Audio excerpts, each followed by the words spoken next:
제가 취미가 등산인데 또 하나 숨겨진 취미가 제가 드라마 시청하는 게 취미예요. 얼마 전에 끝난 그 별에서 온 그대도 굉장히 재밌게 잘 봤고, 그거를 그 공대 윤태영 교수님과 다른 교수님들한테도 제가 적극 전파를 하게 됐었는데, 그 드라마 중에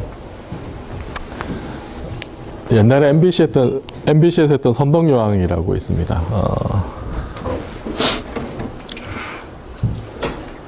이 작가가 김영현 작가라고 대장금을 썼던, 그리고 이게 김영현하고 그 남자하고 같이 썼어요. 그 남자는 JSA 아마 시나리오를 썼던 아마 그 남자인데, 나중에 드라마를 하면서 이제 같이 김영현 작가와 같이 쓴, 그러니까 한국에서 대본을 제일 잘 쓰는 작가들이라고 보시면 돼요. 그래서 어쨌든 드라마 선덕여왕이 있는데, 제가 이거를 이제 재밌게 본 이유 중에 하나가, 이게 과학이 권력과 결탁한 대표적인 사례입니다, 이게. 혹시 선덕여왕 안 보신 분?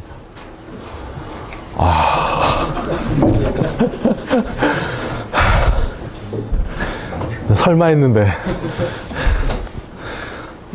여러분, 문화생활도 좀 하고, 사실은.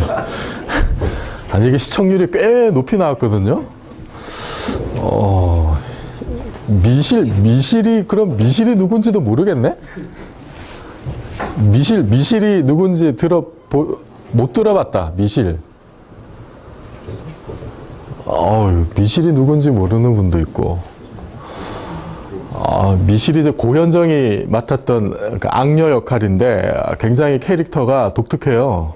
절대 완벽을 추구하는, 완벽한 악을 추구하는 절대 카리스마. 근데 이 미실이 이제 신라 황족을 말하자면은 짓밟고, 자기가 권력을 가지고 권력을 휘둘러요. 그래서 이제 주인공인 선덕여왕은 이제 덕만공주였는데, 공주도 이제 핍박을 받고 막 그랬는데, 이 미실이 권력을 휘두르는, 황제를 핍박하고 황제를 넘어서는 권력을 휘두르는 그 결정적인 무기가 뭐냐면은, 이 사람 주변에 어떤 스님이 있어가지고 이 일식을 예측을 해요. 일식을. 옛날 사람들은 이제 일식이 벌어지면은 어쩌고 저쩌고 세상이 망하고 막 이제 이렇게 되는 거잖아요. 그 미실이 이제 막 얘기를 하는 거죠. 내가 내 말대로 안 하면 해가 가려질 것이고, 어쩌고 저쩌고 하고, 이건 이제 돌부처가 솟아나는 장면인데, 이것도 약간 술술을 부려가지고 막 이렇게 하는. 그래서, 물론 이제 곧 보시겠지만, 이제 여기에 도와주는 사람이 이제 스님이 월천대사, 경물사라고 하는 월천대사가 등장합니다.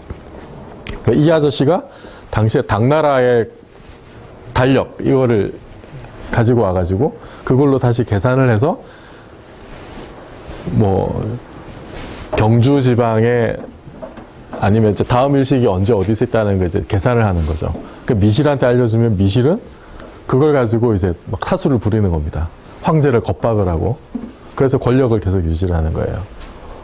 그러니까 이 스님은 그게 다 구라라는 거 알죠? 계산하면 다 나오는 건데. 뭘 황제가 잘못해서, 황제의 덕이 없어서, 미실의 말을 못 들어서 태양이 사라진다. 이게 다 구라라는 걸 알아요. 아는데 어쨌든 여차저차해서 이 사람은 거기에 들러붙어가지고, 하여튼 권세를 누리긴 그렇죠. 하여튼 그 사람을 도와줍니다. 그 덕분에 미실은 황제보다도 더 막강한 권력을 가지게 되고, 나중에 덕만이 이걸 알아요. 덕만공주가 그걸 알고 나서 이제 월천대사를 이제 납치를 합니다. 납치를 해가지고 나한테도 불어라, 이제 이런 식으로 그 얘기가 진행되는데, 안 보신 분이 많으니 참 깝깝합니다만, 그래서 이 드라마를 보면서 제가 이제 처음으로 들었던 생각이 이제 이런 거예요. 7세기잖아요, 선덕여왕 시절이면. 그때 신라 사람들은 특별히 다른 시대에 비해서 더 어리석었기 때문에 권력에 쉽게 휘둘렸을까? 미실의 말에 절대 복종하고 그런 의문이 들죠. 딱 보면은 지금 우리 20세기, 21세기 관점에서 보면은 당연한 현상인데 옛날 사람들은 저러고 살았구나 이런 생각이 들죠. 자연스럽게. 그런 생각이 듦과 동시에 다시 생각해 보면은 거꾸로 얘기하면 그 시대의 신라인들은 되게 무시겠다. 좀 더 자연 현상에 대해서 지구가 둥글고 태양이 둥글고 뭐 이런 걸 알았다면은 그러면은 저런 협박에 넘어가지 않았을 텐데 이런 생각이 자연스럽게 듭니다. 자연스럽게 드는데 근데 또 한편으로 보면 이 과학 역사라고 하는 것이 천상의 비밀을 밝혀낸 역사예요. 사실 쭉 보면은. 근데 이게 그러면은 오래전에 끝난 이야기가 아니고 지금도 현재 진행형이에요. 천상의 비밀을 밝혀오는 것이. 그러니까 예를 들면 선덕여왕 때 첨성대를 만들었죠. 이게 지금 뭐 천문대 역할을 했을 거다라는 썰이 제일 유력한데 이게 어쨌든 7세기고 그 다음에 코페르니쿠스가 지동서 여긴 게 1543년입니다. 이거 보세요. 이게 세월이 지금 몇백 년입니까 이게. 그러니까 이렇게 보면 참 선덕여왕 시절은 정말로 옛날 시절입니다. 그죠? 정말로 옛날 시절이고 갈릴레오가 이 얘기를 했다고 하는 게 1633년 이거 그러니까 실제로 이 얘기를 하지는 않았죠. 하지는 않았다는 게 정설인데 뭐 우리 수업 하다 보면 갈릴레오 얘기를 또 좀 할 거예요. 그리고 뉴턴이 만율력의 법칙을 발견한 게 1687년입니다. 17세기 후반에 가야 거의 한 1000년은 지나야 이제 만율력의 법칙이 나오는 거예요. 신라시대에서부터. 그러니까 한편으로 생각해 보면은 신라시대 사람들은 어리석을 수밖에 없는 상황이었어요. 일단. 그죠? 누가 그렇게 구라치면은 그냥 그렇게 믿을 수밖에 없는 뭐 그런 게 일단 있었습니다. 그리고 그러니까 우주가 동적이고 우주가 정적이지 않고 동적이다라는 게 처음 나온 게 1927년 무렵이에요. 그 빅뱅 이론이 시작된 게 이제 요 무렵입니다. 벨기에 프리드만은 러시아 과학자고 르메트르는 벨기에 출신의 신부인데 그리고 허블이 우주 팽창을 발견한 게 1929년이에요. 29년이면은 아직 100년이 안 됐죠? 그죠? 아직 100년이 안 됐습니다. 우주가 팽창한다는 걸 발견. 이게 20세기 발견 중에 가장 위대한 발견 중에 하나입니다. 이게. 그리고 그러니까 우리가 지금 입장에서는 7세기 선덕여왕의 백성들이 굉장히 어리석었다라고 생각을 하지만 그 뒤에 있던 사람들도 뭐 그렇게 똑똑하지는 않았어요. 그죠? 뭐 만율력의 법칙을 알긴 했지만 우주가 팽창한다는 걸 안 게 겨우 100년 전 이야기니까 그전 사람들은 뭐 빅뱅 뭐 이런 생각도 못하고 살았다. 그냥 우주는 그냥 그대로 정적으로 있는 거라고 생각을 해왔어요. 그리고 우주 배경 복사라는 걸 발견한 게 이게 1964년인데 이게 뭐냐면은 빅뱅의 잔해예요. 빅뱅의 화석. 빅뱅의 화석을 직접 본 게 1964년입니다. 50년 전이에요. 50년 전. 굉장히 최근입니다. 인류의 역사를 봤을 때. 그리고 이 위성이 이렇게 코비하고 WMAP은 이제 그 관측 위성이에요. 이게 올라가서 우주 배경 복사에 뭔가 균일하지 않은 게 있다는 걸 본 게 이제 92년, 2001년 이때인데 20세기 말에 와서 이걸 이제 직접 보기 시작을 한 거예요. 그게 이제 이런 그림으로 나오는 건데 그 우주론 하게 되면 이게 이제 아주 중요한 자료가 될 거예요. 그리고 98년에 20세기 막 끝나기 몇 년 전에 우주가 가속 팽창한다는 걸 또 발견했어요. 이것도 참 놀라운 20세기 막판에 가장 또 중요한 발견 중에 하나인데 이걸로 2011년에 노벨상을 받았죠. 이분들이. 그리고 이게 LHC가 입자 가속기인데 이게 높은 에너지로 실험실에서 빅뱅 직후의 상황을 이제 인공적으로 재현을 했는데 이게 가동된 게 2009년입니다. 제가 하는 일이 이제 이것과 관련된 거라서 이 얘기는 앞으로도 많이 나올 거고 우리가 나로를 쏜 게 2012년 11월 29일이었죠. 겨우겨우 성공했죠. 그 플랑크 이것도 인공위성인데 얘가 얘가 2009년에 올라갔어요. 2009년 올라가서 처음 관측 데이터를 발표한 게 작년 3월입니다. 그러니까 여전히 천상의 비밀에 대해서 아직 캐고 있는 거예요, 우리도. 모르는 게 훨씬 더 많고, 아까 잠깐 얘기했지만, 지금 우주에서 제일 중요한 게 다크 매터하고 다크 에너지인데, 다크라는 말이 붙은 이유가 뭐냐면 우리가 잘 몰라서 그런 거예요. 정체를 모르니까. 우리가 모르는 게 사실 태반이에요. 그러니까 이런 식으로 놓고 보면은 딱히 선덕여왕 시절에 7세기 신라인들을 그렇게 무식하다고 핍박할 이유는 없지 않느냐. 상대적으로 보면 우리도 얼마나 무식한가. 이런 생각이 든다는 겁니다. 그래서 작년 3월에, 그러니까 1년 전인데, 1년 전에 빅뉴스가 많았어요. 그 입자 가속기에서 이게 이제 힉스 입자를 관측을 한 게 보도가 돼가지고 이게 이제 작년 노벨상을 받았죠. 그리고 그 며칠 뒤에 이 플랑크 위성이 이 우주 배경 복사 관측 결과를 이제 발표를 또 했었고, 그러니까 신라인들이 선덕여왕의 백성들이 일식에 대해서 잘 몰랐던 거하고, 지금 21세기 사는 사람들이 힉스 입자를 발견하거나 아니면 지금 플랑크 위성이 우주 배경 복사를 지금 다시 이렇게 쭉 관측을 해가지고 데이터를 냈는데 그게 어떤 의미인지 모르는 거하고 근본적으로 다르지 않습니다. 그죠? 근본적으로 다르지가 않아요. 자, 우주의 나이가 얼마예요? 우주가 얼마나 오래됐어요? 몰라요? 137억 년이라 그러죠, 그죠? 137억 년이라 그래요. 그 137억이고 어떻게 알아요? 과학자들이 얘기하니까. 우주론 하는 사람들이 위성 쏘아가지고 아까 보셨던 이런, CMB를 보고 어쩌고 저쩌고 관측을 해보니까 137억 년이라고 알고 있죠, 그죠? 그럼 그거 얘기 안 해주면 그게 진짜라는 거는 어떻게 확인할 수 있어요, 보통 사람들이? 아니면 관심이 없거나 이러면. 전혀 모른단 말이에요. 전혀 모르고, 이 플랑크 위성이 올라가서 데이터를 처음 깠는데 이 결과 중에 제일 중요한 것 중에 하나가 우주 팽창 비율이 줄어들었어요. 그러니까 우주의 나이가 늘어난 거야. 138억 년이 됐어요, 지금은.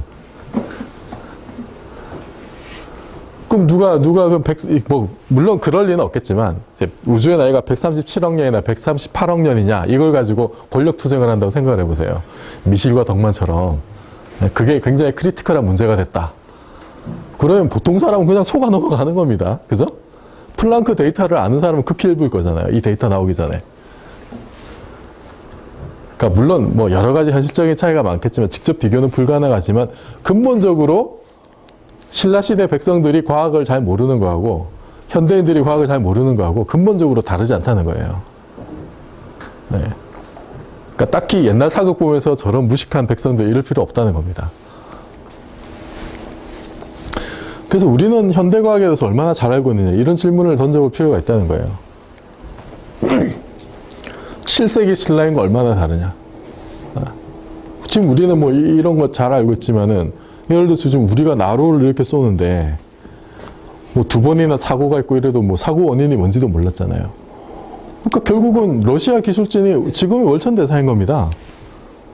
그죠? 우리 잘 모르니까 저 사람들이 이렇다 그러면 그런가 보다.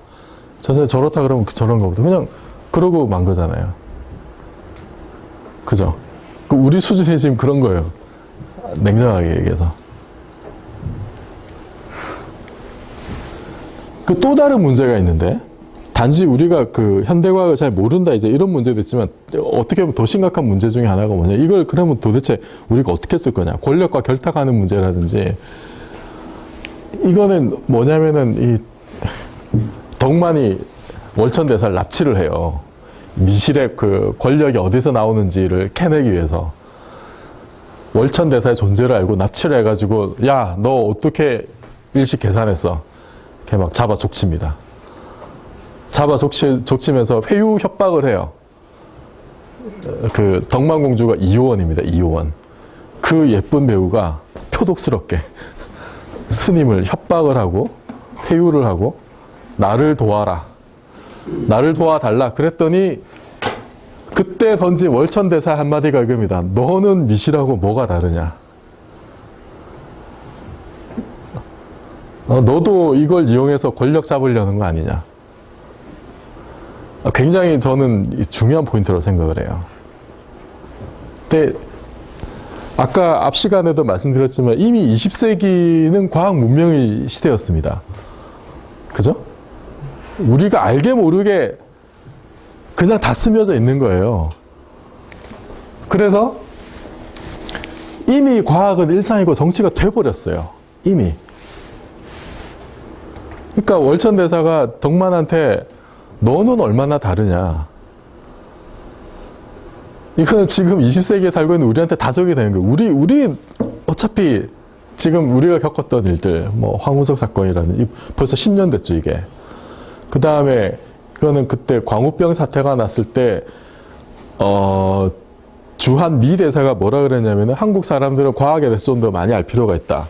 그랬고 최근에 비슷한 얘기가 어디서 나냐면은 그 후쿠시마 사태로 이제 일본산 수산물에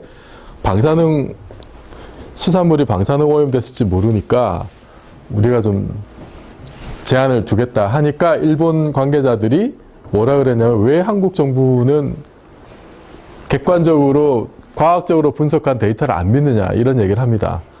그러니까 이미 과학 자체가 이미 정치적인 문제가 되고 외교 문제가 돼버린 거예요. 그죠? 그럼 결국 월천대사가 옛날에 했던 일들이 지금 여전히 벌어지고 있는 겁니다. 지금도. 옛날 일이 아니라는 거예요. 과학이 발전한 지금은 오히려 더더욱 그런 일이 많은 거예요. 옛날에는 과학이 발전하기 때문에 사람들이 다 무식해서 다 몰라서 정보를 독점한 아니면 과학을 리서치한 극소수의 사람만이 그걸 가지고 쉽게 사람들을 좌지우지했고 지금은 인터넷도 발전해 있고 사람들이 고등교육도 많이 받았고 알려고만 하면 얼마든지 자세하게 많이 알 수 있으니까 그런 일은 없을 거다라고 생각하면 안 된다는 거예요.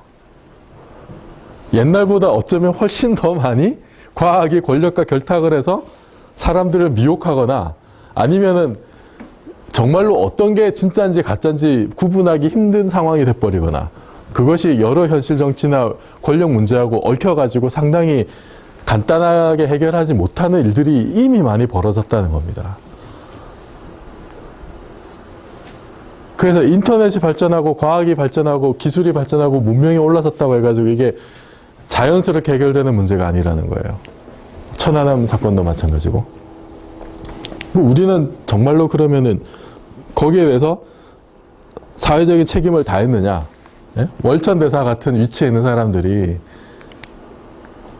그런 자기 할 일들을 적극적으로 했으면은 어쨌든 사회적인 비용을 많이 줄였겠죠. 그죠? 신라시대 월천대사가 미실에게만 들러붙은 게 아니라 그거를 이제 다 공표를 하고 후학들을 양성을 하고 뭐 그랬으면은 그런 혼란 없었을 거 아니에요. 그죠? 지금도 마찬가지로 예를 들어서 뭐 이런 문제, 석궁 사건이나 천안함 문제나 이거 이제 4대강 그 문제인데 이런 이슈들이 터질 때마다 전문가들이 나와가지고 여러 가지 다양한 판단의 근거들을 많이 제공을 하면 그러면은 사회적인 혼란이 오히려 줄어들 텐데 그러질 못했죠, 우리나라가. 그러지 못하고 굉장히 민감한 이슈들에 대해서는 오히려 입을 닫아버리기 때문에 문제가 커져버리는 그런 경우들이 많았습니다. 그 현실이에요. 그래서 이런 질문을 한번 던져봐야 된다는 겁니다. 그래서 아까 제가 여러분들의 사회적 책임을 얘기했던 것도 이제 이런 맥락인 거예요. 한 20, 30년 지나면 여러분들이 그런 위치에 있게 될 겁니다. 여러분이 좋든 싫든 간에. 한 번쯤은 생각을 해보셔야 되는 문제예요. 그래서 왜 과학인가? 왜 과학이 중요한가? 왜 과학을 알아야 되는가? 다시 한번 좀 고민을 해보자면은 우선 과학이라고 하는 게 이제 그 위키북스, 뭐 위키피디아에 보면 뭐 이런 식으로 정의를 해놨어요. 정의를 해놨는데, 그러니까 과학 사이언스라는 말이 나온 거는 뉴턴 때 이후로 이제 명시적으로 나오기 시작을 했지만 어쨌든 근대과학 시작은 갈릴레오부터고 뭐 이제 고전역학 한번 성립되고 이 상대성이로 양자역학이 이제 현대물리를 떠받치고 있는데, 어쨌든 제가 생각하는 과학이라는 거는 자연에 대한 가장 믿을 만한 인간 지식의 총체예요. 가장 믿을 만한. 그러니까 이런 표현에 대해서 예를 들면 이제 김동관 교수님 같은 분은 쉽게 동의를 안 하실 거예요. 그런 데서 좀 견해 차이가 있습니다. 과학이라는 지식 체계의 어떤 독보적인 지위를 인정을 할 거냐 안 할 거냐, 이게 좀 크리티컬한 문제 중에 하나예요, 사실은. 어쨌든 저는 현재 과학자 입장에서 가장 믿을 만한, 이것도 굉장히 이제 순화된 표현이긴 합니다만 그렇다고 생각을 해요. 그리고 이게 인간인식의 경계를 넓히는 주역입니다. 우주가 137억 년이 됐는지 138억 년이 됐는지, 이 중요한 문제죠. 지금 우주가 팽창하고 있는데 이게 어떤 비율로 팽창하고 있는지, 우리 우주를 구성하는 요소들이 뭔지, 그러니까 우리 인식의 바운더리를 확정을 하는 거예요. 자연에 대해서 이해를 하고 있는, 울타리를 치는 거죠. 우리 여기까지 알고 있다. 만약에 이제 외계 문명하고 만났다고 생각을 해보세요. ET를 만났어요. 그러면은 이런 질문이 오가겠죠. 너네는 이 우주에 대해서 뭘 알고 있냐? 그런 질문이 오갈 수 있겠죠. 그럼 우리가 할 수 있는, 우주가 꽤 오래됐어. 이런 얘기를 할 수 있단 말이에요. 태초에 빅뱅이 있었고, 그죠? 그런 것들이 인식의 바운더리이고, 그거를 확정 짓는 것이 과학이 하는 일이라는 겁니다. 그래서 과학은 인간지성의 프론티어예요. 프론티어. 물론 인간지성의 프론티어를 만들어 나가는 요소들은 과학 말고도 여러 가지가 있을 겁니다. 공학도 있을 거고, 그죠? 여러 가지 있겠지만 과학도 중요한 역할을 한다. 인간지성의 프론티어를 개척을 하는 데 있어서.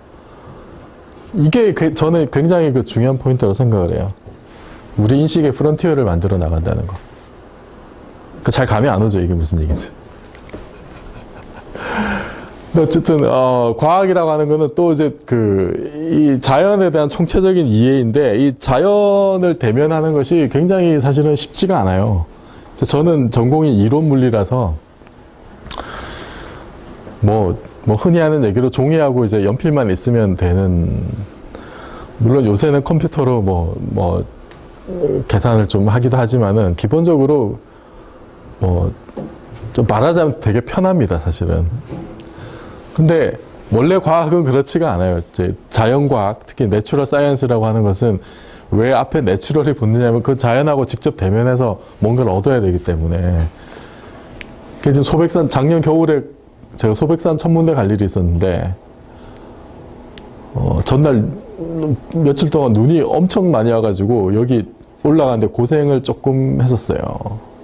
이 한겨울에 지금 도움을 열고 망원경으로 별을 관찰한다고 생각을 해보세요. 얼마나 춥겠어요. 그러니까 밤하늘에 별을 보는데 다른 인공적인 불빛이 있으면 안 좋을 거잖아요. 그죠? 그래서 여러 문명 기기들이 가급적 배제가 됩니다. 이거 관측을 하면. 그리고 관측할 수 있는 거는 이제 밤밖에 없으니까. 그럼 추위에 오들오들 떨면서 그냥 별을 봐야 되는 거예요, 몇 시간 동안. 그래서 프론티어에서 지금 또 전 세계에는 이거보다 훨씬 더 좋은 망원경들이 굉장히 많은데, 또 우리가 지금 수준에서는 볼만한 건 또 다 봤기 때문에 훨씬 예전에 못 본 거 보려면 그만큼 더 많은 노력을 해야 돼요. 겨울엔 춥죠. 여름엔 모기가 많고, 밤을 꼴딱 새야 되고, 쉽지가 않아요. 그렇게 하나하나 얻은 데이터를 가지고 우주의 비밀을 알게 된 겁니다. 천상의 비밀을 밝혀온 거예요. 이제 저 같은 사람은 편안하게 그 데이터를 가지고 우주가 이렇다 저렇다 얘기를 하는 거고. 그리고 이거는 물에 사는 거미인데, 최저천 교수가 도정일 교수하고 대담한 그 책에 보면 이제 그런 얘기가 나와요. 자기가 대학원생 때인가? 곤충을 연구를 하면은 물에 사는 곤충을 연구하면 물에 들어가야 되잖아. 근데 내가 원하는 생물 종이 나타나기를 기다리는데 시간이 많이 걸린대요. 그래서 며칠을 있었대, 물속에 들어가서. 며칠을 있었더니 다리에 곰팡이가 생기는. 네, 그래서 다리가 썩을까봐 뭐 나왔다는 그런 얘기가 있어요. 그러니까 물에 오래 들어가서 다리가 썩는 거는 제가 옛날에 읽어본 바로는 그 수나라 양제가, 수나라의 대표적인 폭군으로 꼽히는 양제가, 그 을지문덕한테 격퇴당한 양제가 그 자기 아버지 수문제를 죽이고 황위에 올라가죠. 맞아요?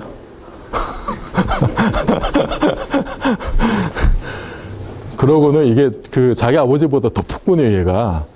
그래서 뭐 운하를 팝니다. 뭐 전쟁을 하려고 그랬다는데 엄청난 운하를 파는데 그 백성들 동원해서 이제 막 그 물속에 뭐 한두 달을 가둬놨더니 그 백성들 다리에서 구더기가 생겼더라. 뭐 이제 이런 기록이 있어요. 뭐 옛날에만 그런 줄 알았는데, 물론 이제 최준신 교수님이 대학원생 때면은 뭐 아주 최근은 아닙니다만 어쨌든 쉽지가 않은 거예요. 자연에서 뭔가 직접적으로 데이터를 얻는다는 거는 굉장히 사실 어려운 일입니다. 그만큼 소중한 거고, 그리고 그 속에서 질서를 알아낸다는 거는 또 굉장히 참 놀라운 일이기도 해요, 한편으로 보면은. 근데 이런 일들에 대해서 우리나라는 좀 별로 가치 부여를 많이 안 해요, 안타깝게도. 그죠? 그러면은 자연과학이 발전 안 하는 겁니다. 그러니까 발전 안 하고 그냥 살 수 있으면 좋죠. 그냥 그렇게 살면 좋은데 현실은 그렇지가 않아요. 그래서 과학이라고 하는 것이 그 우리가 숨쉬고 발 딛고 생활하는 주변 재반에 대한 총체적인 지식이에요. 딴 게 아니라 뭐 기상, 뭐 지질, 뭐 이런 거, 뭐 해양, 동식물 이런 우리 주변에 널려 있는 또 환경들, 동식물들, 뭐 이 모든 것에 대한 총체적인 지식이 과학인데, 근데 이런 인식들이 그 좀 많이 부족하다는 거예요. 이게 하나로 뭉쳐져서 어떤 하나의 과학 문명이라는 걸 만드는 거예요. 과학 문명. 근데 이 문명이라고 하는 것이, 이게 이제 사전에 찾아보면은 뭐 이런 의미인데, 이게 그 우월함이라는 뜻이 제일 강해요. 문명이라고 하는 게. 뭔가 좀 우월한 삶의 양태, 이게 이제 문명이에요. 근데 저는 이 문명을 어떻게 이해를 하냐면은, 인간과 자연에 대한 독자적이고 독립적인 통찰이 가능한 사회 단위를 이제 문명 사회라고 생각을 해요. 그럼 특히 그 20세기가 과학 문명이면 그런 과학적인 방법론에 입각해서 이 어떤 통찰력이 있어야 된다라고 이제 저는 생각을 하거든요. 그래서 이 자연에 대한 어떤 지식의 총체가 과학이기 때문에 그러니까 문명 세계를 만드는 데는 과학적 방법론이 필수적이다라는 게 이제 제 생각입니다. 그러니까 과학이라는 말이 없고 과학이 발전하지 않았던 시절에, 예를 들면 로마 시절을 생각을 해봐요. 로마 건국이 언제예요? 로마가 기원전 755년인가 막 대충 그 무렵이죠. 근데 하여튼 로마가 여차저차해서 1000년을 갔는데, 로마가 하여튼 서양 세계에서는 로마가 문명 사회였어요. 카이사르가, 율리우스 시저가 프랑스 땅을 정복을 하면서 그쪽이 문명화가 됐다고 생각을 하는 거예요. 그 야만족들을 이렇게 흡수를 해가지고. 그때는 뭐 과학이니 뭐 이런 게 없던 시절이잖아요. 없던 시절이지만 다시 한번 잘 보면은 그 나름대로의 어떤 그러니까 뭐 제국을 지배를 한다든지 뭐 이렇게 뭐 도시를 만든다든지 이런 세부 사항들을 보면은 그 나름의 과학적 방법론들이 적용이 돼 있다는 거죠. 과학 자체는 몰랐다 하더라도 과학적인 방법론은 어느 정도 적용이 됐기 때문에 문명사회를 건설할 수 있었다는 거예요. 뭐 수도를 가설한다든지 이제 뭐 이렇게 로마의 큰 그 가도를 닦았다라든지 이제 이런 게 이제 거기에 해당하는 것들이죠. 그래서 어쨌든 과학을 알든 모르든 간에 이 과학적 방법론을 적용을 하는 것이 필수적이고, 그리고 자연에 대한 이해력을 높이는 것이 문명세계로 가는 어떤 그 필수 불가결한 그 요소인데, 우리는 어떠냐면은, 예를 들면 이 지적도가 이 그 그러니까 이 땅의 모양 이거죠. 땅의 모양. 뭐 지번으로 나눠져 있던 이 땅의 영역이 누구에게 속하느냐. 이런 거를 정리한 게 지적도인데 이게 일제시대 때 일제가 조사한 이후로 한 번도 안 바뀌었어요. 한 번도 안 바뀌다 이걸 다시 하기 시작한 게 언제냐면 이제 막 다시 하려고 해요. 디지털 작업으로. 이게 지적 재조사 사업이라고 해서 이게 이렇게 지금 계획이 돼 있어요. 우리가 지금 해방한 지가 언젠데 아직 이러고 있습니다. 우리가 사는 지금 당장 지금 우리 생활과 관련된 문제이긴 하잖아 이게. 그러니까 뭐 그동안 뭐 우리 먹고 살기 힘들었고 어쩌고 뭐 여러 가지 저간의 사정은 있지만 어쨌든 지금 우리 상황은 우리가 우리 주변에 대해서 상황을 파악하고 이런 단계가 아니라는 거예요. 또 하나 예를 들면 제가 학교 다닐 때 이렇게 배웠어요. 한반도의 산맥이 이렇다고 배웠어요. 그죠? 여러분도 이렇게 배웠겠죠? 맞아요? 근데 새로 바뀐 거는 이래요. 이게 보세요. 2005년입니다. 2005년. 그럼 2005년까지 뭐 했어요, 우리는? 이게 지금, 이거는 1903년에 일본인 지질학자가 한 게 이거고. 그럼 이게 지금 거의 100년인데, 100년. 해방되고 나서 뭐 50년 이상, 한 60년인데, 이때까지. 우리 뭐하고 살았나라는 생각이 든다는 겁니다. 이런 상태로 우리가 과연 문명국가라고 할 수 있느냐? 뭐 다른 예들 기상사진도 그렇고 뭐 한반도의 수종 분포나 동식물 분포 같은 경우도 뭐 그러니까 우리가 직접 나서 제대로 조사한 게 제가 알기로는 굉장히 최근으로 알고 있어요. 최저천 교수가 학생의 시절에 보면은 그 사람이 왜 그 생물 쪽을 하게 됐냐면은 자기 뭐 학교 다닐 때인가 여차저차해서 외국에서 어떤 분이 왔는데 이 사람이 뭐냐면 한반도에 서식하는 어떤 잠자리의 세계적인 권위자였어요. 그러니까 한반도에 서식하는 잠자리의 세계적인 권위자는 한국 사람이 돼야 될 것 같은데 그게 미국 사람인 겁니다. 지금이라고 그게 달라졌을까 싶은 생각이 사실 좀 들어요. 그러니까 우리가 살고 있는 이 주변의 자연 환경이나 아니면 인간 생활과 직접적으로 직간접적으로 관련된 이런 모든 환경에 대해서 얼마나 주체적이고 독자적인 통찰력을 가지고 있느냐 라고 질문을 던져보면 미흡한 게 많다는 거예요. 미흡한 게 많고 그래서 여전히 좀 독자적인 문명국가라고 할 수 있느냐 라면 좀 회의적이에요. 제 개인적인 생각은. 그런데 그 모든 것이 어쨌든 뭐 여러 가지 원인이 있겠지만 저는 이제 자연과학을 하는 사람이니까 이 자연과학에 대한 어떤 그 평가, 어프리시에이션 이런 것이 약하기 때문이지 않느냐. 실제로 아까 말씀드렸던 굉장히 중노동을 해서 자연을 대면해야 되고 거기서 정보를 얻어내고 그거를 다시 처리를 해서 어떤 유의미한 결과를 내고 이런 작업들을 우리가 정말 얼마나 가치 있는 일로 생각을 해왔냐는 거예요. 안 했겠죠. 그러니까 이 모양이지. 그래서 저는 최근에 제 화두가 이런 거예요. 그러니까 한국 사회가 이렇게 쭉 발전을 해오면서 사람들이 얘기하는 게 뭐 옛날에 근대화를 했었고 산업화도 했었고 민주화를 했었고 그죠? 뭐 이런 구분에 제가 뭐 동의하는 건 아닙니다만 어쨌든 이런 얘기들을 많이 해요. 그럼 그 다음이 뭐냐? 그 다음에 대해서는 뭐 이런 얘기를 합니다. 선진화, 그죠? 그 다음에 복지화. 한때 나왔던 체제 이런 얘기도 했었어요. 지금 뭐 벌써 14년이 돼버렸죠. 저의 그 개인적인 답변은 이제 이거예요. 그런 게 아니고 이제 문명화로 가야 된다는 거예요. 문명 국가를 만들어야 된다. 어쨌든 여차저차해서 어쨌든 지금 먹고 살만해졌으니까 이제는 진짜 좀 문명인답게 야만 상태를 좀 벗어나야 되지 않느냐. 이게 제 개인적인 그 고민이에요.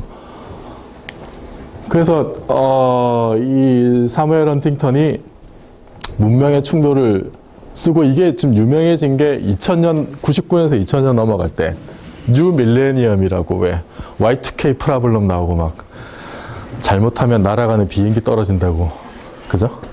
막 그러던 시절에 나와서 굉장히 그 인기를 끌었던 책인데, 이 책에 보면, 이 책이 한국에서도 굉장히 그 많이 회자가 됐었는데, 한국 독자들이 이 저자를 별로 안 좋아했어요.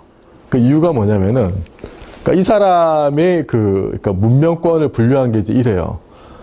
한국은 보면은 빨갛죠? 그죠? 중국에 들어가 있어요. 시닉. 근데 일본은 독자적으로 제페니즈라고 이렇게, 일본은 독자적인 문명국가인데 왜 우리는 문명국가가 아니야? 이렇게 된 겁니다. 그러면서 이제 뭐 찬란한 5,000년의 역사를 가지고 있고, 뭐 독자적인 문자도 만들었고, 어쩌고저쩌고, 500년 역사를 갖던 왕조도 몇 개나 있었고, 그죠? 뭐 대단한 나라인 것 같긴 해요. 근데 이 사람이 보기에는 그냥 중국의 아루라고 본 거예요. 그러니까 이게 옳을 수도 있고, 아닐 수도 있는데, 하지만 또 다르게 한번 생각을 해보면, 이게 지금 2000년 전후에 나온 거니까, 그럼 만약에 한 100년 후에, 아니면 한 500년이나 한 1000년 후에, 그때 사람들은 이 동네를 어떻게 인식을 할 거냐, 이런 질문을 던질 수가 있죠. 그죠? 지금 우리가 어쨌든 뭐 잘 살고 있는데, 그럼 후대 사람들, 500년이나 1000년 후의 사람들은 이 동네에 대해서 이 동네를 어떤 문명권이라고 이름을 붙일 거냐, 이 고민이 된단 말이에요. 그러니까 단지 우리가 뭐 후대 좋은 평가를 받기 위해서 뭘 이렇게 지금 우리 일상을 살 필요는 없는데, 하나의 참고 기준은 되는 거죠. 야, 우리 이렇게 살아도 되는 거냐, 이런 고민은 된단 말이에요. 예? 그러니까 다시 얘기하면 우리는 어떤 문명으로 기억이 될 거냐, 지금 우리가 사는 이 세상은, 그런 고민을 한 번에 해보자는 거예요. 500년 후에도 제3자가 보기에 그냥 빨간색이거나 또 뭐 잘못하면 뭐 연두색이 되거나 그럴 가능성이 이제 너무하지, 지금 이제 이런 식으로 가버리면. 그러니까 우리는 우리의 어떤 문명사적인 인식을 가지고 세상을 만들어 나갈 거냐라는 고민을 해야 된다는 겁니다. 그러니까 제 생각에는. 그래서 축소나는데, 나중에 오랜 시간이 지났을 때, 저 동네에 뭔가 유의미한 어떤 문명 단위가 있었다. 저 사람들이 세상을 바라보는 뭔가 뷰가 있었다. 라는 평가가 나와야 된다고 저는 생각을 해요. 그게 단지 그냥 우리가, 예를 들어 지금 소득이 한 2만 달러 정도인데, 그냥 2만 달러면 어느 정도 먹고 사는 건 되잖아요. 그죠?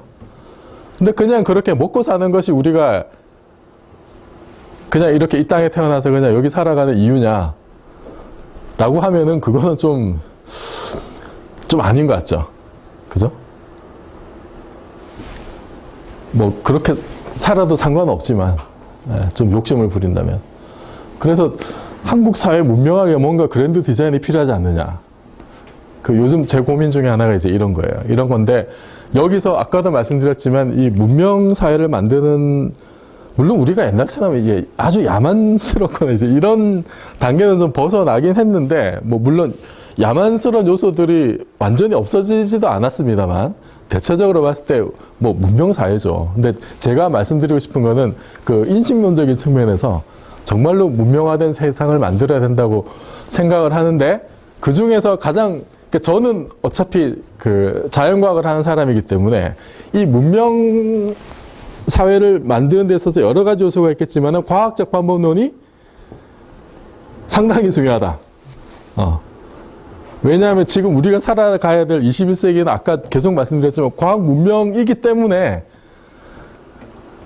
증명할 수는 없으나 뭐 그럴 것이 너무나 자명하기 때문에. 그죠?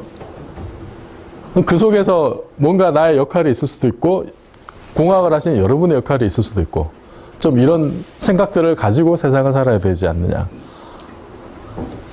그래서 거기서 과학의 역할이 되게 중요하다라는 게 이제 제 주장이고요. 몇 가지 이제 그 기초과학과 관련된 오해들이 많은데, 여러분은 공학 하시니까 일단 공대는 돈이 많잖아요. 그죠? 아닌가? 저희는 굶어 죽습니다. 저기 그 물리학 학생도 한 명 있지만, 예를 들면은 물리학과에서도 이제 공학과 그 비슷하거나 연계된 쪽으로 하는 분들, 이제 고체 물리 하시는 분들은 돈이 많아요. 이분들은 과제 신청할 때 1억 이하는 신청 안 합니다. 격이 떨어진다고. 우리 저같이 입자 물리 하는 사람은 3천만 원 주면 감지덕집니다. 그거라도 주세요. 막 그거 하나 3천만 원짜리 받으려고 정말 밤새서 뭐 쓰고 막 그래요. 근데 그거 보고 고체하는 사람들은 만약에 자기네들이 5천만 원짜리 받았다 그러면은 너네 그렇게 돈이 궁하냐고 오히려 질타를 받기 때문에 아예 그런 거 신청을 안 해요. 어쨌든 저희는 굉장히 먹고 살기 힘들어서 기초과학이 왜 중요하냐, 왜 국가가 지원을 해야 되느냐라는 얘기를 많이 하고 다녀야 되는 상황이에요. 그래서 아까 제가 그 앞 시간에 물리학자를 좀 어여삐 봐달라라고 얘기한 게 이제 그런 게 있습니다.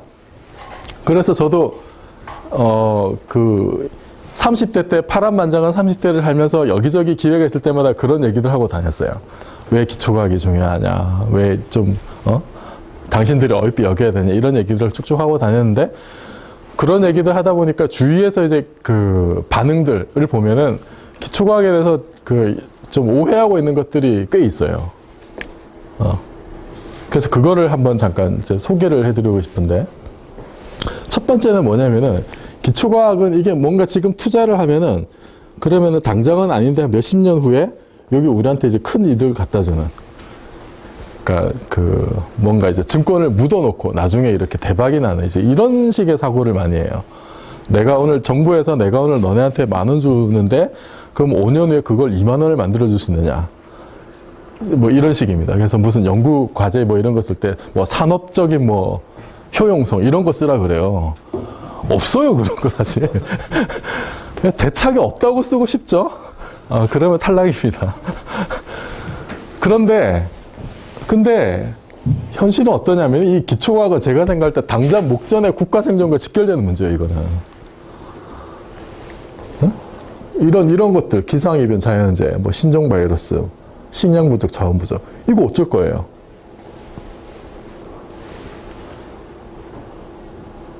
이런 거 해결하기 위해서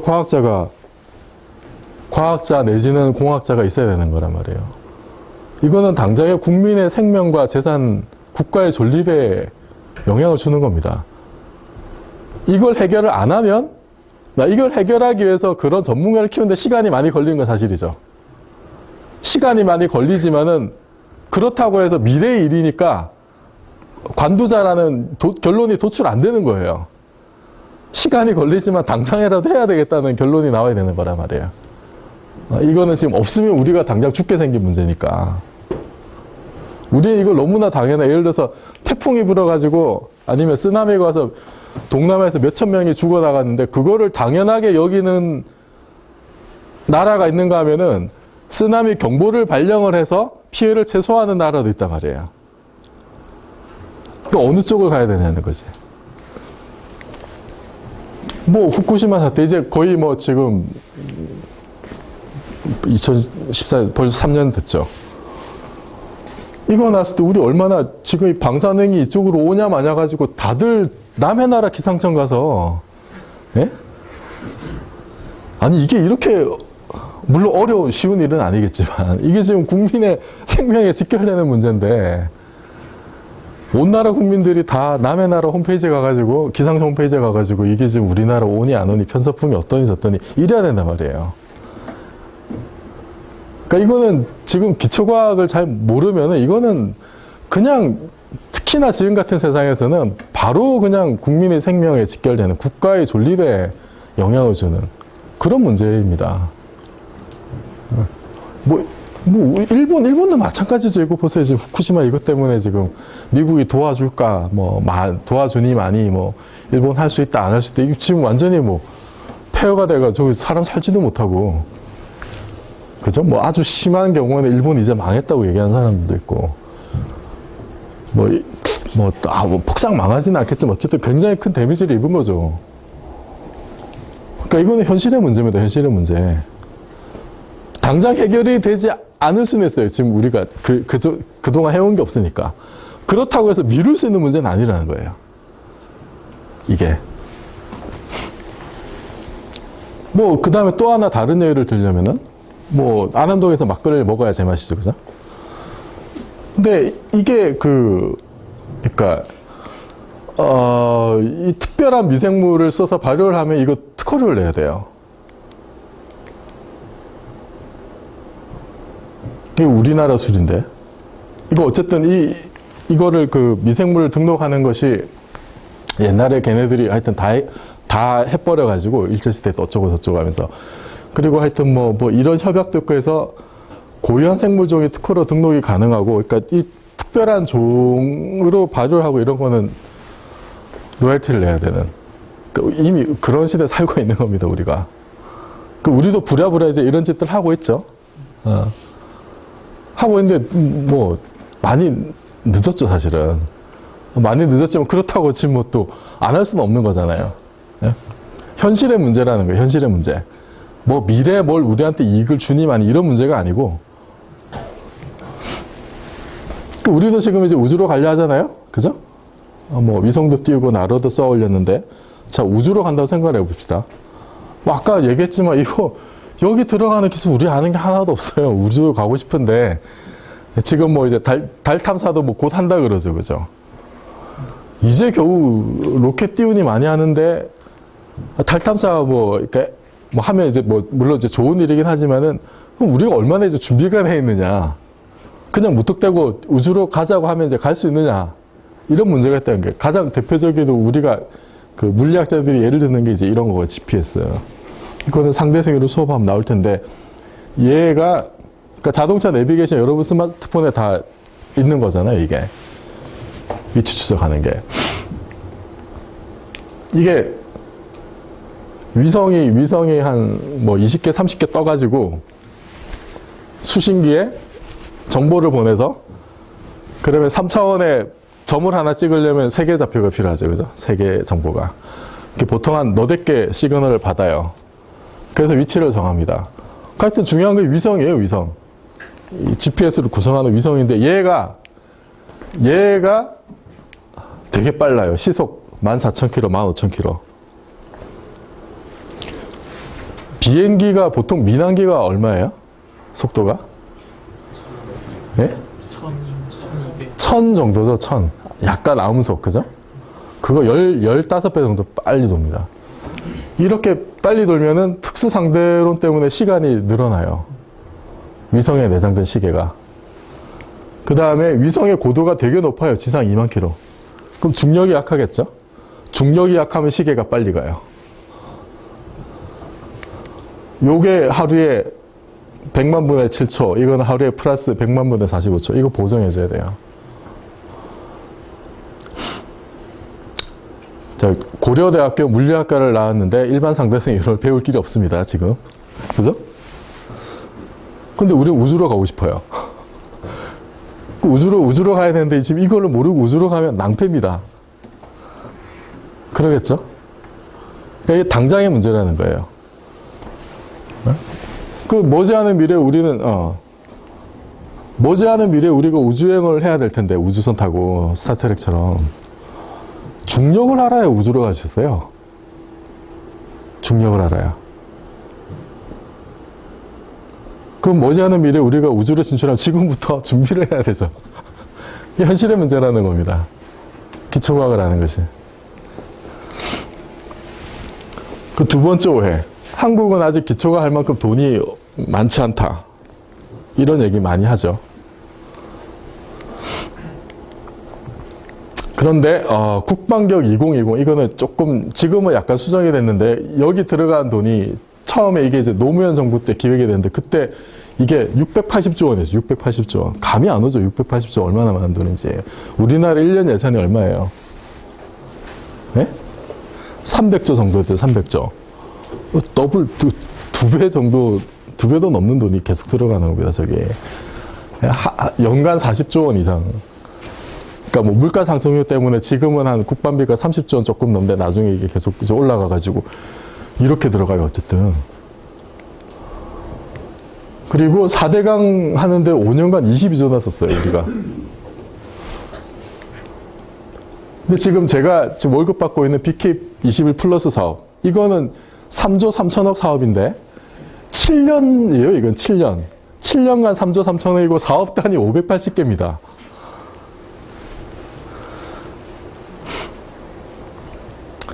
그러니까 이게 일단 뭐 오더가 뭐 말이 안 되는 거죠, 지금. OECD 권장 사항 중에 하나가 뭐냐면 GDP 0.5%는 가난한 애들 도와주라는 거예요. 우리나라 GDP가 얼마쯤 됩니까? 예? 얼마쯤 돼요? 2012년이 약 1200조 원 정도 돼요. 1200조 원. 지금은 좀 더 늘어났을 텐데 0.5%면 연간 6조 원입니다. 1년에 6조 원은 못 사는 나라 도와주라는 거예요. OECD 권장사항이. 이게 1년입니다. 연간 6조 원. 연간 6조 원. 연간 6조 원이면 보세요. BK 플러스 사업이 지금 이거 7년에 3조 3천억인데 이게 이 돈의 일부가 6조 뭐 6천억이라도 이제 여기에 해마다 들어온다 생각해 보세요. 저 같은 사람은 정말 재벌 되는 겁니다. 재벌. 그죠? 그러니까 결론이 뭐냐면 돈이 없다는 거는 거짓말이라는 거예요. 제 입장에서 봤을 때. 돈이 없는 게 아니고 마음이 없는 거예요. 마음이 있으면은 왜 못하겠어요? 5년간 그렇게 어렵게 22조를 다 하고도 우리나라 안 망하고 잘 살고 있잖아요. 그러면은 거꾸로 해서 5년간 한 20조 원을 계속 기초과학에 꼬라박았어도 나라 안 망한다고. 그럴 거 아니야. 그죠? 제 생각에 그렇게 한 10년 가면은 그냥 노벨상 나왔을 거야, 아마. 그러니까 돈이 없는 게 아니다라는 거야. 돈이 문제가 아니라 마인드가 없다는 게 문제입니다. 그 또 하나 오해가 뭐냐면 GDP나 인구 대비로 봤을 때 한국의 과학자 수가 그렇게 적은 게 아니다. 이런 얘기도 많이 들었어요, 제가. 그럴 것 같지. 우리나라 뭐 어차피 땅덩이도 좁은 데다가 인구도 뭐 5천만 정도고. 그런 나라가 이 정도 하면은 뭐, 할 만큼 하는 거 아니냐. 그죠? 그런 얘기를 많이 들었어요. 근데, 자, 각 대학 물리학과 교수 숫자를 제가 한번 비교를 해봤는데, 고려대는 몇 명일 것 같아요? 여기. 대충 맞추시네. 23명. 최근에 세본 게. 이거는 많은 숫자예요? 적은 숫자예요? 학생 수를 봐야 돼요. 학생 수에 비해서 많을 것 같아요? 적을 것 같아요? 굉장히 적을 것 같아요. 서울대 43명이에요. 이거는 천문학부하고 합쳐 물리천문학부가 돼서 43명이고 카이스트 31명. 많은지 적은지 약간 감이 안 오시죠? 하버드 65명이에요. 물론 이게 교수 직위에 그게 차이가 있기 때문에 뭐 정확한 어떤 비교는 좀 힘들지만 어쨌든 패컬티라고 부를 수 있는 숫자가 MIT 뭐 이렇고 동경대 100명이 넘어요. 그리고 도읍구대, 동북대 거기는 이거는 그 제가 직접 세본 건 아니고 거기서 옛날에 있었던 분이 최근에 자기가 들어가서 세봤는데 175명이라고 그러더라고요. 여기는 물론 이제 조수라고 하는 직급이 있어요, 일본에는. 그것까지 다 포함된 숫자고, 조수를 빼면은 한 100명 가까이 돼요, 도호쿠 대학도.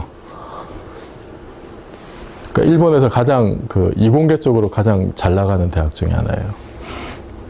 나고야 대학이 오시면, 여러분 나고야 대학이 세계적인 명문이라는 얘기 들어보신 적 있습니까? 없죠? 그냥 뭐, 옛날에 일제시대는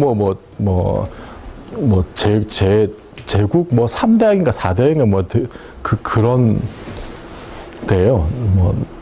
나고야라는 시가 아주 작은 도시는 아닙니다만 55명인데 2008년 노벨상이 여기 나고야 대 출신에서 2명이 노벨상을 받았었죠. 근데 지금 우리는 보세요. 일단 비교가 안 되죠. 그럼 이거를 가지고 이제 어떻게 얘기를 하냐면은 인구가 대략 한 3배 정도 차이가 나고, 예? 일본하고 우리나라하고 그 GDP가 얼마 정도 차이 나요? 예? 얼마 정도 될 것 같아요? 지금 한 6배 정도 차이 나요, 6배. 6배인데 왜 6배냐면 인구 3배 차이 나는 거하고 생산성이 2배 차이 나는 거하고 그래서 대략 6배예요. 그러면 그런 거 따지면은 대략 나쁘지 않은 숫자 아니냐 이렇게 생각할 수 있죠. 그죠?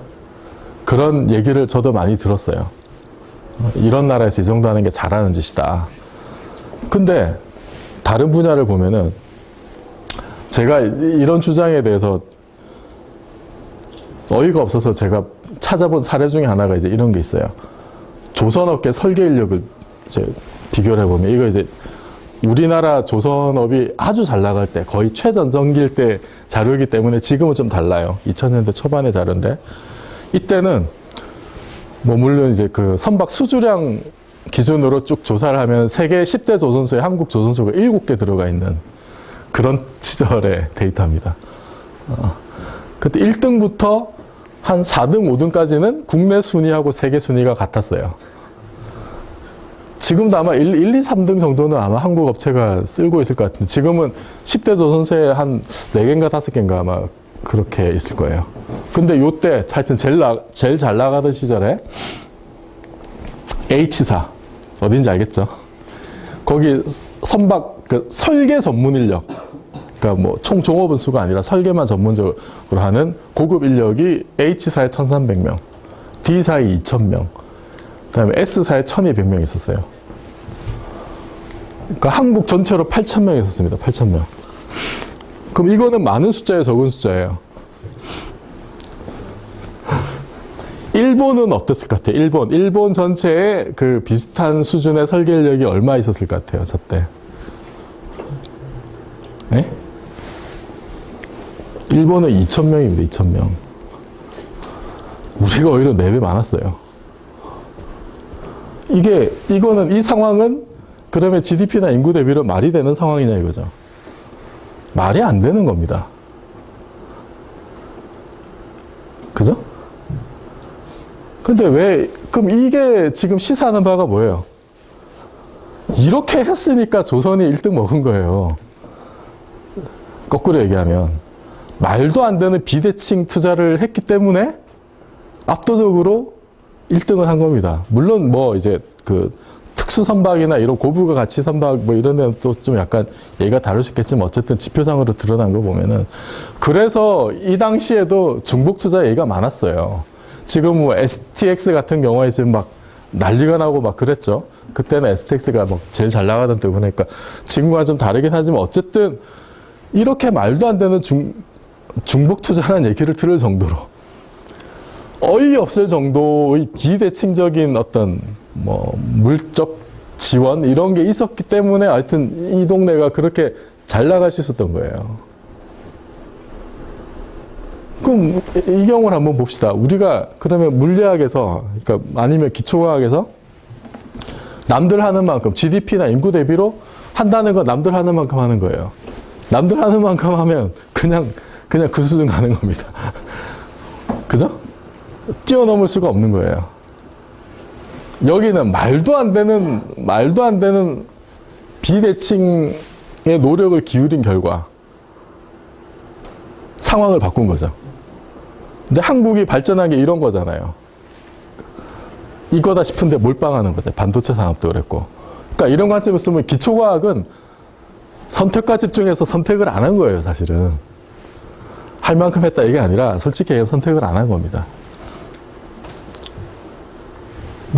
또 다른, 제일 쉬운 예가 이거죠. 군 병력 보세요. 이거 인구 비례로 설명이 됩니까? 인구 비례로 설명이 안 되는 거예요. 인구 비례나 GDP로 설명을 할 수 있는 게 있고, 그걸로 설명이 안 되는 게 있어요. 네? 그리고 뭔가 제가 이제 현장에 있으면서 느끼는 것 중에 하나는 뭐냐면은, 자생력을 가지려면 최소한의 그 임계 수치가 있어요. 그 분야에 종사하는 사람들 임계 수치가. 그게 정확하게 얼마일지는 저는 잘 모르겠는데, 극히 모자란다는 거는 제가 확신할 수 있어요. 당장에 지금 물리학과에서 우주론 강의가 없잖아.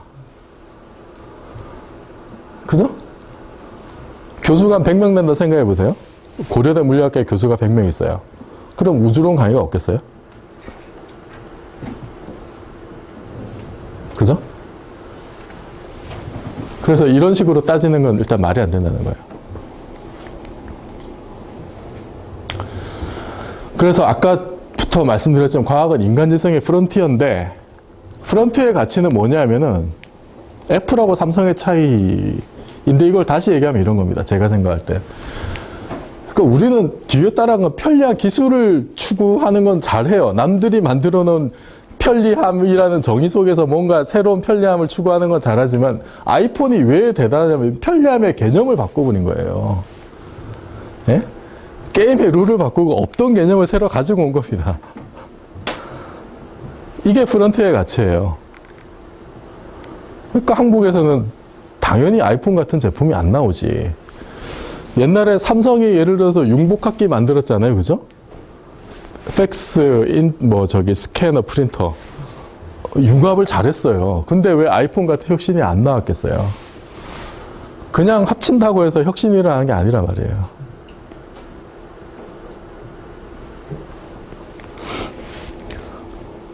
그래서 이 프론티어의 역할은 뭐냐면은 그 이전과 이후가 확연히 갈리는 겁니다.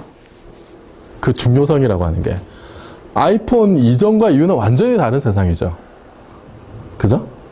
스마트폰 이전과 이후는 완전히 다른 세상이 되어버렸어요, 이미. 그것과 마찬가지로 이 로버트 오펜하이머가 그 맨하튼 프로젝트 총책임자였는데 이게 나온 이전과 이후는 세상이 완전히 바뀌어버린 겁니다. 좋은 의미에서든 나쁜 의미에서든. 인류의 역사가 바뀌어버린 거예요, 그냥. 이게 프론트의 가치라는 거예요. 그럼 그 이전의 사고방식으로, 예?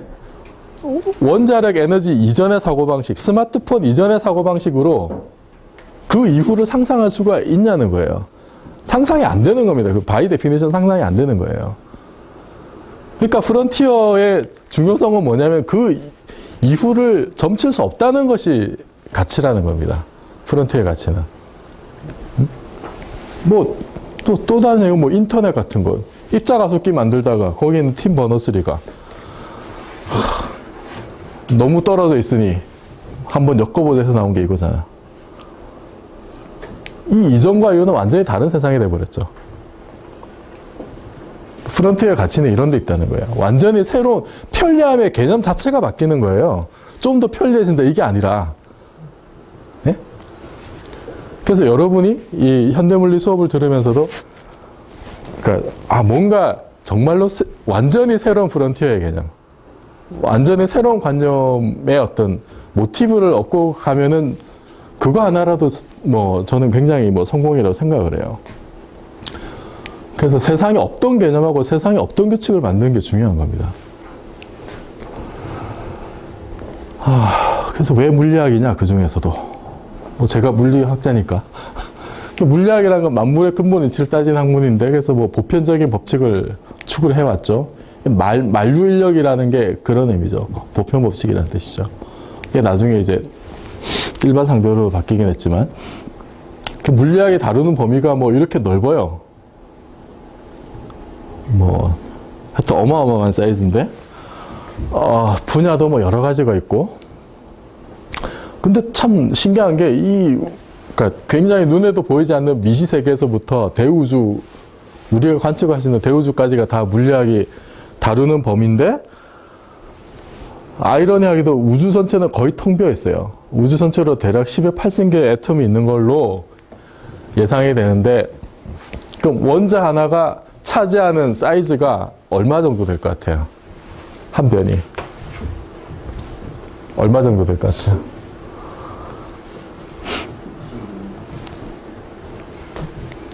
이거 한 1.6m 정도 됩니다. 1.6m. 우주 전체로 봤을 때 1.6m의 원자 하나 있는 정도예요. 그 4세제곱미터의 양성자 한 개 있는. 우주는 거의 비어 있어요.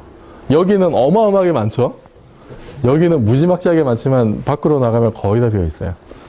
근데 더 아이러니한 건 진공은 또 가득 차 있습니다. 그러니까 양자역학 때문에 그래요. 양자역학의 놀라운 신비로운 현상 중에 하나가 진공이 그냥 아무것도 없는 게 아니에요. 그러면 모순이 생기죠, 당장. 우주는 텅 비어 있는데 진공은 가득 차 있다. 그죠? 이 모순이 사실은 그 우주상수 문제라고 해서 우주론에서 가장 심각한 문제 중에 하나예요, 사실은. 그래서 이거를 해결하기 위해서 다중우주도 나오고 어쩌고 저쩌고 이제 얘기가 이어져요. 그래서 그 얘기는 우주론을 하게 되면 좀 더 자세하게 하게 될 거고. 그래서 왜 물리학이 중요하냐면은 만물의 근본 이치를 다루기 때문이고, 그래서 이거를 끝까지 밀고 나가면은 정말로 만물이로 theory of everything 여기에 이제 도달하게 돼서 사람들이 이걸 추구하게 돼요. 그 원조는 이제 아인슈타인인데, 그리고 뭐 가장 오래 대교됐고 과학이란 말 자체를 만들고 유행했던 게 물리학이고, 그래서 과학의 가장 전형적인 사례입니다, 이게 물리학이. 그리고 인간의 인식과 세상을 완전히 바꿔버린 거고, 그 사람들이 그러니까 만물의 궁극 이론인데 이거를 끝까지 밀고 나가면은 파이널 시어리라고 하거나 아니면 시어리 이거는 이제 끈이론에서 나오는 건데, 뭐 이런 얘기들을 추구를 해왔어요, 20세기까지. 근데 21세기 들어들면서 뭐 이제 이 호킹 같은 사람은 그런 거는 전혀 없을 거다라는 주장을 하고 있어요. 극히 일부이긴 하지만은 프런트에 있는 과학자들이 이제 이런 견해를 내요. 그래서 과학 자체를 바라보는 패러다임이 조금씩 변하고 있다라고 볼 수도 있습니다. 아직 이건 논쟁적이고 대다수의 사람들은 동의하지 않지만 리딩 사이언티스트들은 심각하게 고민하고 있는 문제가 이런 거예요. 그래서 이 문제들도 차차 다룰 거고, 그 사람들이 물리학의 성배를 찾아서 어쨌든 노력은 하고 있는데 그 가장 좋은 방법은 이제 이런 거라는 겁니다. 이건 어느 그 노벨상 수상자가 직접 그린 건데, 이러면 안 되겠죠, 그죠? 호기심이 중요하고, 중요한 거는 물리에서 중요한 건 수학이 아니고 어떤 그 물리적인 내용을 아는 게 중요해요. 그런 의미에서 물리학도 하나의 스토리텔링이라고 생각할 수가 있고, 이 수업도 그런 식으로 진행을 할 예정이고, 그래서 물리학의 본질은 뭐냐면은 뭐 이런 거 아니고, 이런 거 절대 아니고, 자유로운 상상력이 일단 가장 중요한 본질입니다. 그래서 이런 말이 있죠. 누가 했어요, 이 말을? 네? 너무 쉬운 질문이라 답이 없는 건가? 아인슈타인이 이런 얘기 했었죠. 네. 세계 물리학의 본질입니다. 그래서 제가 던지고 싶은 마지막 메시지는 이런 거예요. 인류 문명의 최전선에 물리학이 있다. 그래서 여러분이 이런 관점에서 수업을 좀 잘 들어줬으면 좋겠다.